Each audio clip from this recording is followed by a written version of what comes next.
మీరు కొత్తగా business start చేయాలనుకుంటున్నారా? మార్చ్ 16, 17 హైటెక్స్ లో ఫ్రాన్సెస్ ఇండియా బిగ్గెస్ట్ ఫ్రో ఎక్స్పో. నమస్తే, వెల్కమ్ టు సుమన్ టీవీ. నేను విష్ణు. ప్రస్తుతంతో పాటు ప్రముఖ స్టాక్ మార్కెట్ అనలిస్ట్ సుందరరామరెడ్డి గారు ఉన్నారు. వారితో మాట్లాడదాం. సార్ నమస్తే. సార్ సుందరరామరెడ్డి గారు, ఒక పెద్ద ఐటీ దిగ్గజం, ఒక ఐటీ కంపెనీ ఉద్యోగులందరినీ పిలిచి ఒక 7 నిమిషాల్లో ఒక మీటింగ్ ఒకటి ఏర్పాటు చేసి కొంతమంది ఉద్యోగులకు ఉద్వాసన పలికిందంటూ కూడా ఒక వార్త ఇవాళ అన్ని దినపత్రికల్లోనూ అదేవిధంగా ఈ సోషల్ మీడియా ప్లాట్ఫామ్స్లో పెద్ద ఎత్తున వైరల్ అవుతుంది. ఏంటి అసలు ఏ కంపెనీ ఎక్కడ ఉద్యోగుల్ని తొలగించింది, ఎందుకు తొలగించింది, ఏ కారణం చేత? రైట్, ఇది ఐబిఎం అండి. ఐబిఎం కాబట్టి అంత వైరల్ అవుతుంది. అండ్ ఆర్టిఫిషియల్ ఇంటెలిజెన్స్ వచ్చిన ఈ రోజుల్లో ప్రతి ప్లేస్లో కూడా ఈ అడ్జస్ట్మెంట్ జరుగుతూనే ఉంటాయండి. కాబట్టి అది ఐబిఎం కావచ్చు, లేదా ఫేస్బుక్ కావచ్చు, లేదా యాపిల్ కావచ్చు, ఏదన్నా కావచ్చు, అది నిరంతరం వాళ్ళు టోటల్ మ్యాన్ పవర్లో ఒక 5 to 10% మార్పులు సోపులు జరుగుతూనే ఉంటారు. యాక్చువల్గా మనం ఇయర్ ఇప్పటికే 50,000 ఎంప్లాయీస్ని పీకేశారు వరల్డ్ వైడ్గా ఐటీ కంపెనీస్లో. 50,000. లాస్ట్ ఇయర్ అయితే 1.6 lakhs మెంబర్స్ని తీసేశారు. లాస్ట్ ఇయర్ అంతకుముందు సంవత్సరం అయితే 2.5 lakh మెంబర్స్ని తీసేశారు. సో వరల్డ్ వైడ్గా ఇయర్లీ ఇట్లా 1.5 lakh ఎంప్లాయీస్ తీసేటది మామూలు విషయమే. అది కొత్తదేం కాదు. ఎందుకంటే టెక్నాలజీ రీడిఫైన్ అవుతున్నప్పుడు ఎంప్లాయీస్ యొక్క స్కిల్స్ కూడా రీడిఫైన్ అవ్వాలి, లేకపోతే చాలా కష్టం.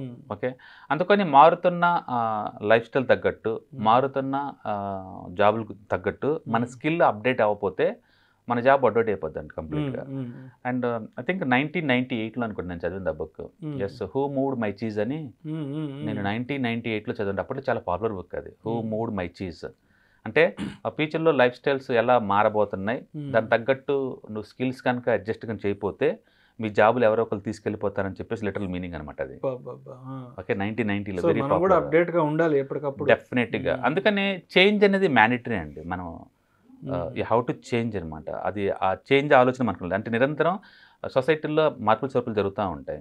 ఆ చేంజ్ కంపల్సరీ. ఆ చేంజ్ చేసినప్పుడు ఆ చేంజ్ని యాంటిసిపేట్ చేయాలి మనం ముందే.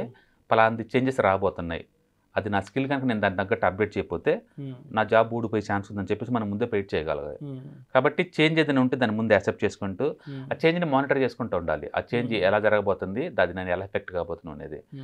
అప్పుడు మనం దాన్ని అడాప్ట్ చేసుకుంటే కనుక అప్పుడు మనకి న్యూ స్కిల్స్ డెవలప్ అయ్యి దాన్ని హ్యాండిల్ చేయడం వచ్చింది. అంతతో ఆగిద్దంటే లేదు, మళ్ళీ కొత్త జాబు, కొత్త స్కిల్ అప్డేషన్, కొత్త మూవ్ అవటం, అంటే ఇట్లా నిరంతరం జరిగే ప్రొసీజర్ అది. కాబట్టి లైఫ్ స్టైల్స్ అన్నీ మారుతూ ఉంటాయి, స్కిల్స్ మారుతూ ఉంటాయి, జాబులు మారుతూ ఉంటాయి. దాని తగ్గట్టు నువ్వు కూడా మారపోతే ఓకే ఇట్స్ కంప్లీట్లీ అవుట్డేట్ అయిపోతాయి. ఇప్పుడు జావా ఉందంటే 1.0, 2.0, 3.0 ఈ వెర్షన్స్ అని ఎందుకు అంటే లేటెస్ట్ తగ్గట్టు ఉండాలి. ఎప్పుడో నేర్చుకున్నా అంటే అది వర్కౌట్ అవ్వదు. అందుకని స్కిల్స్ నిరంతరం అప్డేట్ అవుతూనే ఉండాలి. ముందు రోజుల్లో ప్రతి ఐటీ ఎంప్లాయీ కూడా ఈ ఆర్టిఫిషియల్ ఇంటెలిజెన్స్ కంపల్సరీ అవుతుంది. ఈ చాట్ జీపీటీ, జెమినీ ఇలాంటి ఆర్టిఫిషియల్ ఇంటెలిజెన్స్ టూల్స్ వచ్చిన తర్వాత ఇంత ముందులాగా మాన్యువల్గా కోడింగ్ రాస్తాను, మాన్యువల్గా ఆటోమేషన్ టెస్టింగ్ చేస్తాను, మాన్యువల్గా నేను ఇచ్చేస్తానంటే కుదరదండి. దాని చేత వర్క్ చేయించుకొని వీళ్ళు కొంచెం దాని ఫెయిర్ మేనర్లో తగ్గించుకోవాలి అంతే. అందుకని ఇంతకుముందు 10 మంది టీం ఒక ప్రాజెక్ట్ డెవలప్ అయితే 10 మంది కలిపి 10 ప్రాజెక్ట్ డెవలప్ చేస్తున్నారు తక్కువ టైంలోనే. అందుకని ఆర్టిఫిషియల్ ఇంటెలిజెన్స్ ఎంత హై లెవెల్లో నువ్వు వాడుకుంటావు అన్నదాన్ని బట్టేసి మన జాబ్స్ ఉంటాయి ముందు రోజుల్లో. అయితే ఆటోమేషన్ మీద భయంతో జాబులు పోతే అనేది కొత్త న్యూస్. ఇప్పుడు అంటే కొత్తదేం కాదండి. అమెరికాలో 1970లోనే వచ్చింది. అప్పట్లోనే ఆటోమేషన్ చేస్తుంటే మిషన్స్ అక్కడ ఫ్యూచర్లో లేబర్కి మ్యాన్ పవర్ దొరకదని చెప్పేసి అప్పట్లోనే ధర్నా చేశారు అమెరికాలో. ఇది 1970లోనే. అప్పటి నుంచి ఇప్పుడు దాకా ఆ భయం ఉంటూనే ఉంది, నిరంతరం అప్డేట్ అవుతూనే ఉన్నాం. కాబట్టి ఇప్పుడు ఈ మధ్య సివియర్ ఎందుకైంది అంటే చాలా జాబ్స్ని అది రీప్లేస్ చేస్తుంది, చాలా జాబ్స్ని రియల్గా రీప్లేస్ చేస్తుంది. కాబట్టి ప్రతి organization irrespective of IT or non IT compulsory దాని ఎఫెక్ట్ ఎంతకంత ఉంటుందండి.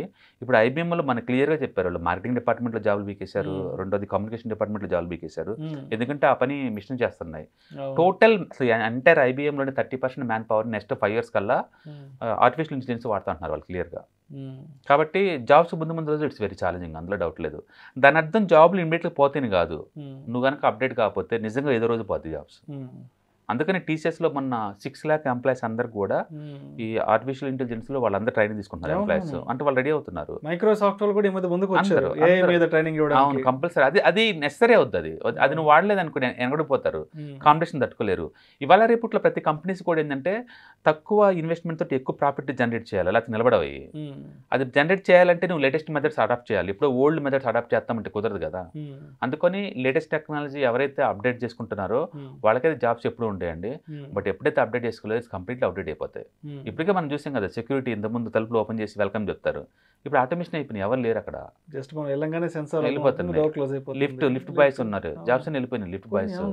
అండ్ అలాంటివన్నీ చాలా వరకు అయిపోతాయండి. గార్డ్స్ అని ఇప్పుడు వీడియో క్యామ్స్ వచ్చిన తర్వాత గార్డ్స్ అని లేసిపోయినాయి, అంటే జూమ్ వచ్చిన తర్వాత ఫిజికల్ ప్రజెంట్ కూడా తగ్గిపోయింది. అట్లా ప్రతిదీ ఏంటంటే టెక్నాలజీ ఓరియంటెడ్ అయిపోద్ది అండి. అది ప్రతి చోటకు వస్తుంది, నాట్ ఓన్లీ ఐటీ, నాన్ ఐటీలో కూడా వస్తుంది. ఇవాళ రేపట్లో పల్లెటూళ్ళు కూడా డ్రోన్స్ ద్వారా మందులు కొట్టింటాళ్ళు, మందులు పిచికారీ చేయడం, ఇవన్నీ చేస్తున్నారు. అందుకని ఇంకా వెనక రోజుల్లో నేను ట్యాంక్లెస్ కొడతాను అంటే ఇప్పుడు కష్టం అనమాట. అందుకని టెక్నాలజీ అంతా కూడా రీడిఫైన్ అవుతుంది, వాటి యూసేజ్ జనాలు బాగా అడాప్ట్ చేస్తున్నారు.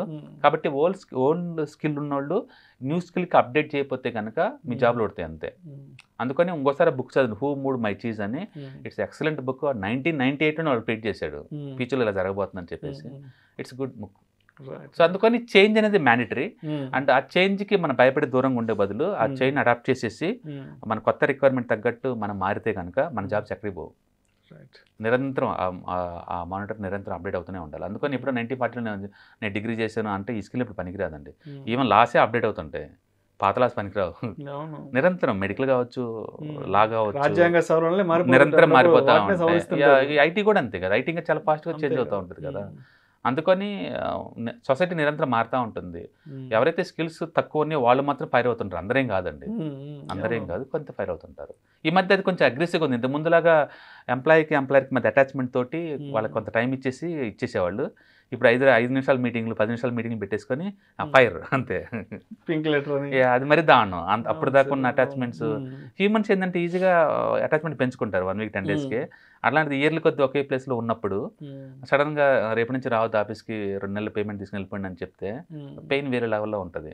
But they have to inform very earlier, at least 2-3 months ముందు, లేదా వీళ్ళకే ట్రైన్ చేసుకొని కొత్త దానికి అడాప్ట్ చేయడం లాంటివి చేయడం ద్వారా కొంతవరకు స్ట్రెస్ తట్టుకోవచ్చు. ఎండ్ ఆఫ్ ది డే వాళ్ళ ఎంప్లాయీసే కదా, బయట వాళ్ళు కాదు కదా. Okay, but it's going to happen. ఇది ఇంతకుముందు మనం చాలా ఎన్నో ఇట్లా 5 నిమిషాల మీటింగ్కి ఫైర్ చేశారు, 2 minutesకి ముందుగా ఫైర్ చేశారు, ఒక మెసేజ్ ఇచ్చి కూడా చేశారని మన. బట్ దాని మీనింగ్ ఏంటంటే మనం ఉన్న ప్రపంచం ఎంత అన్సర్టనిటీ ఉందో ఊహించుకోండి, ఎంత అన్సర్టనిటీ ఉందో.